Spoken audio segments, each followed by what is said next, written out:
দিচ্ছি রে, লাগছে বহুত ঠান্ডা। সৌদি আরবে কফিলের যন্ত্রণায় 1971 সালে আমার দাদা পরদাদারা সৌদি ছেড়ে বাংলাদেশে এসে বসবাস শুরু করছিল। থ্যাংক ইউ দাদু। দাদা যদি সৌদি না ছাড়তো এতদিনে তো কফিলের ছেলেবেলের পেটে চলে যাইতাম। আহ, সবুজ শ্যামল বাংলাদেশে খুব রিল্যাক্সে আছি। না আছে কফিলের যন্ত্রণা, না আছে মরুভূমির যন্ত্রণা। আহা কি আনন্দ আকাশে বাতাসে। মন্ত্রী, ওই মন্ত্রী, আরে আরে ওই মন্ত্রী। জি জি হুজুর। সারাদিন টিকটক দেখ লইব, রাত সবার কাম করবো কেঠা? তোমার জেঠা? আরে হুজুর দেখেন না, নেট দুনিয়া তো পুরাই ঠান্ডাময়। আপনি তো পুরাই ভাইরাল হয়ে গেছেন। নেটে ঢুকলেই খালি আপনার ছবি। কি গো, তাই নাকি? কিরে ফোন দিল কেরা? হ্যালো, কে? ও সময় টিভি, ইন্টারভিউ দিতে হইব। বাহ, ভালোই তো। আচ্ছা ঠিক আছে। আবার কেরা? হ্যালো, কে? নিউজ 420? কি? আপনার চ্যানেলও ইন্টারভিউ দিতে হইব? আচ্ছা আচ্ছা ঠিক আছে।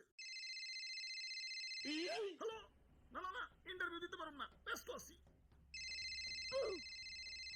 হাই হাই, ও নো, এই ফোনের উপরে ফোন আইতাছে।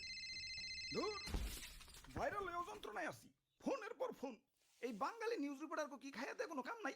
কেউ ভাইরাল হইলি হয়, ওরে নিয়ে নিউজ বানাইতে বানাইতে জগা খিচুড়ি বানাই দেয়। মানুষে পাত দিয়েও সারা পারে না, ওইটাও নিউজ হয়ে যায়। সবাই খালি নিউজ রিপোর্টাররা না, ইউটিউবাররাও। তাই ভাইরাল হয়ে ভালোই লাগতাছে, নিজের পুরো মেগা স্টার ফিল হইতাছে। সাকিব খানরে ফোন দিয়ে ক বরবাদ টুতে যেন আমারে রাখে। আরে হুজুর, খবর কিছু রাখেন। বরবাদ টুতে আপনারা রাখবো, নিশ্চয় রাখবো। তো এই অ্যাক্টর হিসেবে না, খাবার টেবিলের খাবার হিসেবে। কি কও তুমি? হ্যাঁ, দেশে ঠান্ডা ভাইরাল হওয়ার পর থেকে দেশের পাবলিকরাও আমাকে ধরে ধরে খাওয়া শুরু করছে। অনেকে তো ঠান্ডা ভেবে বেচারা ঘুষাবেও ছাড় দিতেছে না, ঘুষাবও খাইতেছে। কও কি সৌদির কফিল কি বাংলাদেশে বললো নাকি? হুজুর, এই মাত্র খবর পাইলাম সুলতান ডাইনে ঠান্ডা বিরিয়ানি চালু করছে। এতক্ষণে কাম হইছে, বংশ তো নির্বংশ হয়ে যাইব।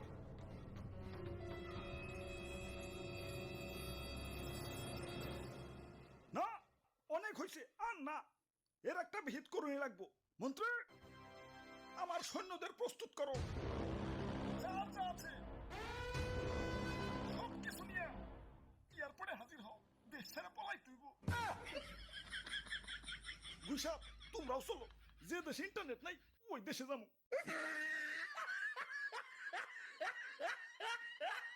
দাদু, ওয়েদারটা সুন্দর না? পিকনিক করবার মন চাইতেছে। ওরে বাপুরে, আমি এর মধ্যে নাই। ইয়া গতবার আমাদের দিয়ে মুরগি চুরি করাইছিলে, ইয়া ধরা পইরা কি দৌড়ানিটাই না খাইছি। এই বুড়া বয়সে আমি আর দৌড়ানি খাইতে চাই না। আরে দাদু, এত ব্যাকডেটেড হলে চলবো? মুরগি দিয়ে পিকনিক করার যুগ এখনো আছে নাকি? ফেসবুক টেসবুক চালাও না নাকি? বুঝছি ভাই, চাচা ঠান্ডা দিয়ে পিকনিক করবেন তো সেই মজা ভাই। কিন্তু সান্ডা পামু কনে?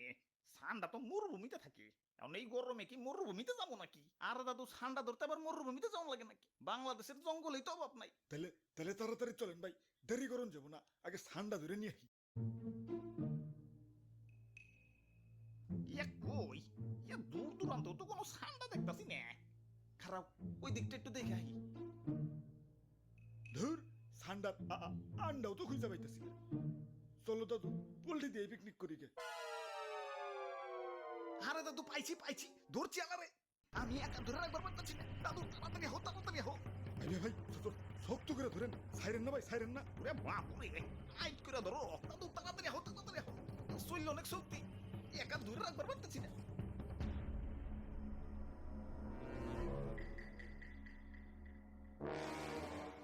ওরে বাপুরে, ইয়া কেমন কেমন জানি দেখা যায়। ইয়া কুমির কুমির মনে হইতাছে না? আরে দাদু, কি যে কও, কুমিরে তো ছোট নাকি? হা হা, ঠিকই তো। ওরে বাপুরে, ইয়া কুমির তো ছোট না, কিন্তু কুমিরের বাচ্চা কইলাম ছোটই। তে কাম হইছে, কুমিরের বাচ্চা যখন আছে, আশেপাশে কুমিরের গার্জেনও আছে। বাবু, গার্জেনটা কিছু করো না, ললিপপ কিনে দিন, আমি যাই। গার্জেন হার আগে এইটা বলি। ভাই গার্জেন হ্যাঁ পড়ছে।